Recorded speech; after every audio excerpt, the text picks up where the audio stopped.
Oo, ayos yun. Lakas yung nadong eh. Ay, asawa ni Kagawad. Yan yung ano nilagyan ng kamera. May vlogger sa amin ng bus conductor vlogger eh. Kumagawa ko sabi si TV. Binablog niya kami. Ikaw eh. Ano natin yung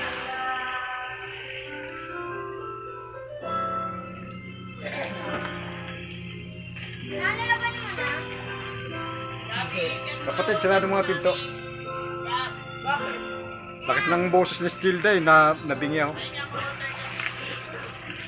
Lakas ng boses mo pati, lumilindol. Yari mo doon ah.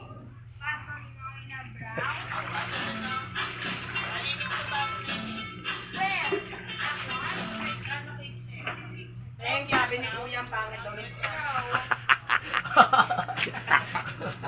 Hindi na makarinig yan. Ding. Sabi ni Ted. Yari mo naman eh. Ayan, nilagyan na ng supply. I-slice na yung supply. Para diretso na ikabit dito sa camera. Yung pangit daw boses mo, sabi ni Yeah. Ted. Ayan, titipan na lang niya. Maya gagana na yun.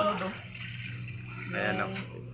Laki na ng ng vlog ng driver namin dun eh. Oh. Gumagawa ng vlog siya eh. Ay siya na magpunta. Tapos ito yung isa. Yan yung isa. Bali dalawa ang nilagay niya. Pareho lang nakaharap dito sa ano yun. Nakaharap dito sa akin. Yan kasi dito dumadaan yung karamihan eh. Yung mga magnanakaw. Yan. Para makita talaga. Alright, pinakita ko lang sa inyo yung pagkabit ni Dong Almer ng ano, camera, kung paano magkabit at saka paano mag-splice. Yan o, nilagyan na ng supply. Alright, babay muna Dong. Mag-hi ka muna Dong. Hi. Hi, yan o. Yan o. Yan ang technician na malupit. Ano yun, Dong? Alright, hanggang dito lang po. Maraming salamat. Bye-bye.